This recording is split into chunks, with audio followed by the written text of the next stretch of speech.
Magandang hapon po mga kababayan.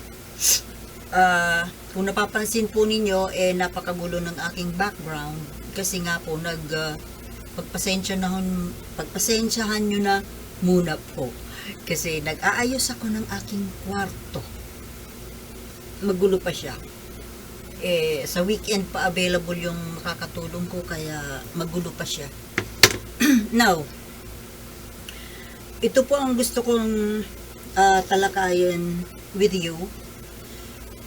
Ito nga po na kaguluhan na nangyari tungkol dito sa napababalitang kudita na ang nag-umpisa po nito. Actually, ako matagal ko nang alam to pero lately nga po, just I think 3 days ago, na parang na-confirm ito by no less than the chief of the armed forces na si General Browner, na nagbanggit siya ng mga destabilization efforts na nililinaw niya ang pagkakaiba ng destabilization efforts sa destabilization plot, na aminin natin sa hindi, synonymous lang naman yun. Parehas lang yun. Parehas ang ibig sabihin. Nagbanggit pa siya ng kudita.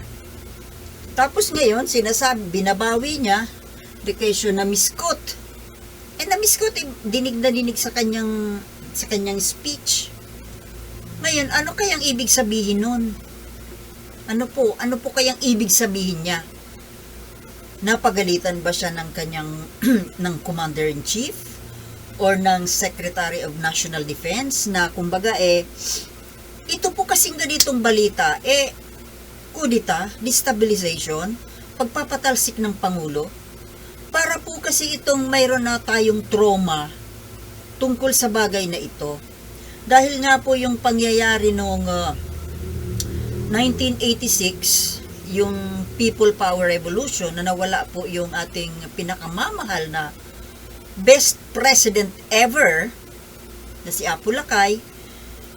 And then actually the following year ata, 1987 ba yun, yung coup attempt naman against Cory Aquino, na naging madugo, na kumbaga ang usapin po ng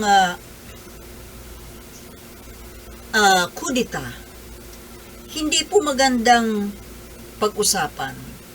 Lalo pa, dapat kasi maayos na itong ko. Lalo pa na ang nagbabalita nito, na ang balitang ito ay nanggagaling pati sa hindi man lang basta ordinaryong sundalo na pwedeng marites lang, kundi publicly announced by the chief of staff, chief ng armed forces mismo, na di ba ang kudita usually ay, ang kudita talaga, ang may promotor niyan, ang may gawa niyan talaga ay military force, armed. Kasi pag sinabing kudita, madugo yan, violente, with the use of armas. At biruin mo naman kung patatalsikin ng Pangulo. Hindi po magandang balita ito, hindi ito biro. Ito po ay napakaseryoso, na hindi pwedeng sabihin na na-misquote, na nabigla lang. Kasi sa totoo lang po, kung hindi mo man maintindihan itong si General Browner kung anong pumasok sa isip. Kasi po, pag sinabing kudeta, ang talagang totoong kudeta, yan po ay sikreto. Palihim po yan na isinasagawa. Secretly done para maging successful. Ngayon, kung ipinagpaalam pa sa existing or active na chief of staff ng armed forces mismo, ano yun? Para bang it's a joke, 'di ba? Kasi bakit ka magpapaalam? Bakit mo hihikayatin yung mismong pinaka-head ng armed forces? Sira ulo ka ba na ikaw na gustong magkudita, ikukwento mo pa? At doon pa mismo sa pinakamataas na opisyal? Di ba? Baka ini-etching lang siya nun. Pero ito ako po naniniwala po ako sa kanya na talagang mayroong mga destabilization efforts. At alam na natin kung sino ang may pakulo nito, may pakana nito. No need to explain, no need to say. Ang nangyari lang po kasi siguro ito bata pa ba ito si General Browner? Pero being a high-ranking official of the armed forces, bago ka man pati na tungtong dyan sa posisyon na yan, dapat dumaan ka na sa matalino ka dapat. Magaling ka pati sa mga intelligence, di ba? Know what I mean? Lalo na ang tungkol sa kudita. Dapat po, kung totoo man, General Browner, kung totoo man na mayroong kumausap sa inyo, alam nyo kung anong dapat nyong ginawa. Unang-una ipinaalam ito sa inyong sa Secretary of National Defense at lalong-lalo na sa Commander-in-Chief na yun nga ang gustong patalsikin, si President Bongbong Marcos.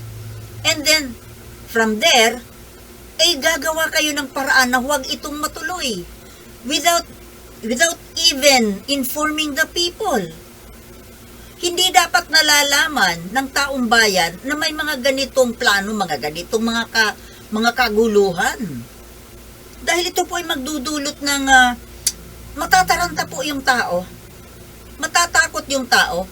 At isa pa, kung may mga banta, kung ganyan po na may mga banta sa seguridad sa stability ng government, paano yung mga investors? Magaganahan pa kaya yung mga foreign investors na pumasok dito?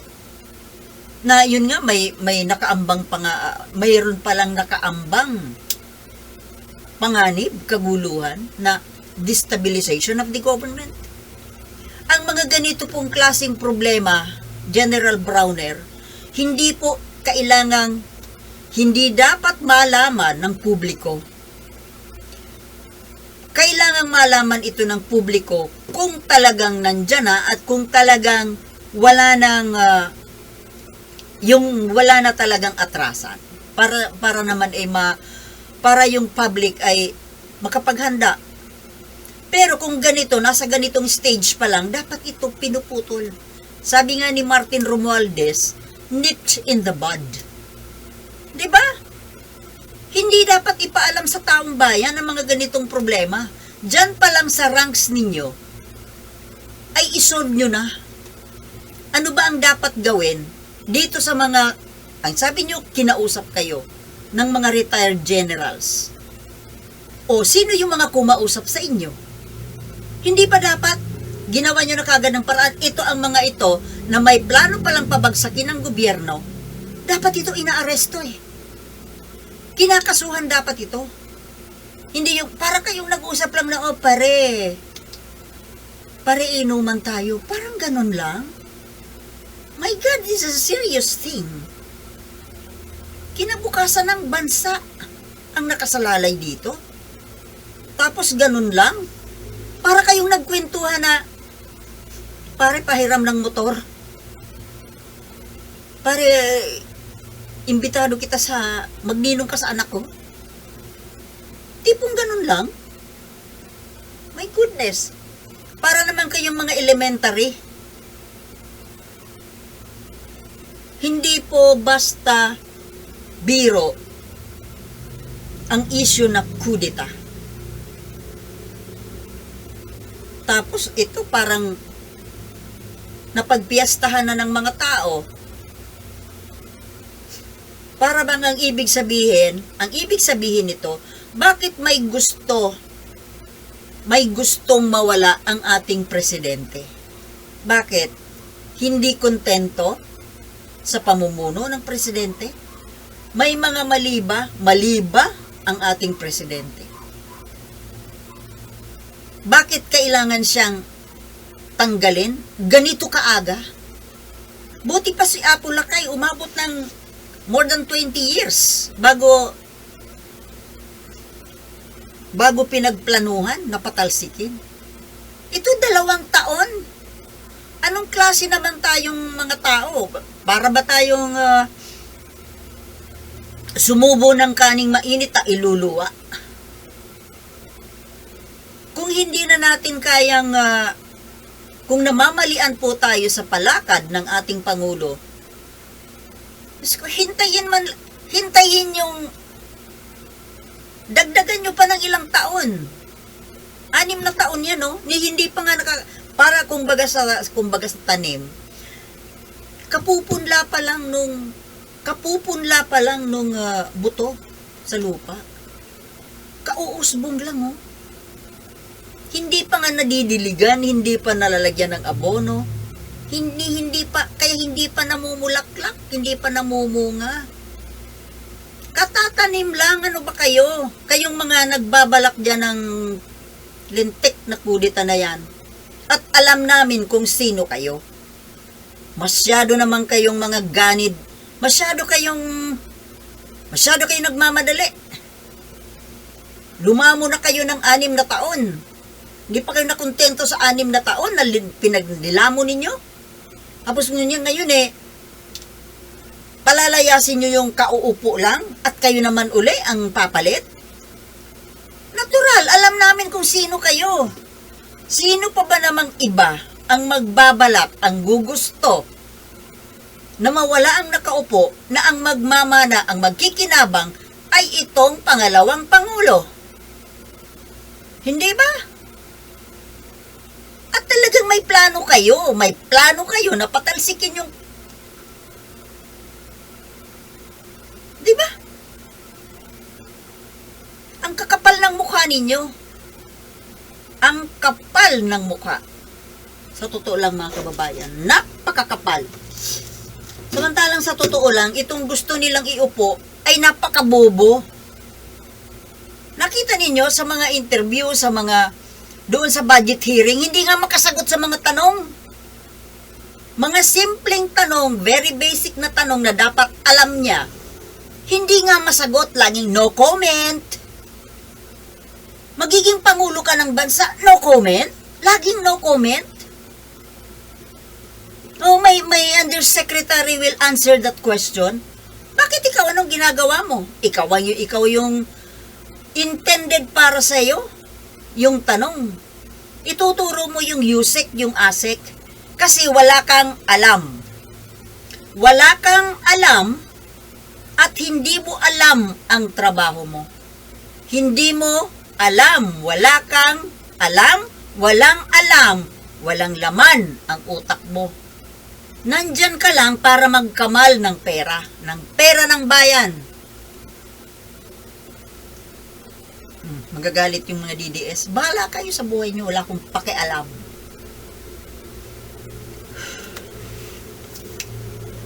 Ang kakapal ng mga mukha. Alam ninyo, kung talagang mahina o walang kwentang mamuno si Bongbong Marcos at kung si BP Sara yung vice presidente, kung BP Sara man yan o kung sino man, kung talagang mas nakikita natin na mas magaling siya, hindi ako no comment ako. No comment. But at this point, kahit papano, mas magaling si Bongbong Marcos. Mas maayos siya kaysa dito sa gustong pumalit. Unang-una, dahil dyan sa stand sa West Philippine Sea, na sa ngayon, yan po ang pinakang importante. pinakang importanteng issue sa ngayon, yung tungkol sa West Philippine Sea at yung food security natin, na ginagawa naman nga ng paraan. Kayo lang ang masyado kasi kayong hindi makapaghintay. Wala pa ngang isang taon sa pwesto yung tao, hinahanapan na ninyo ng 20 pesos per kilo of rice na hindi naman nga niya ipinangako. Dream lang. At ginagawan nga ng paraan.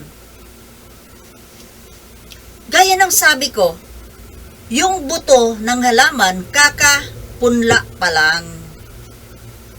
Kauusbong pa lang. Hindi pa lumalago, hindi pa namumulaklak, kailangan pang alagaan. Kaya mag-antay kayo. Okay? Pasensya na po kayo sa ating background, mga kababayan. After several days siguro, gaganda na ito. Gagandahin ko siya. O sige po mga kababayan, ako'y nagmamadali kasi ihahatid ko yung sister ko sa bus terminal kasi bibiyahe siya ng Manila. Thank you for watching and I'll see you in my next vlog, okay? Peace!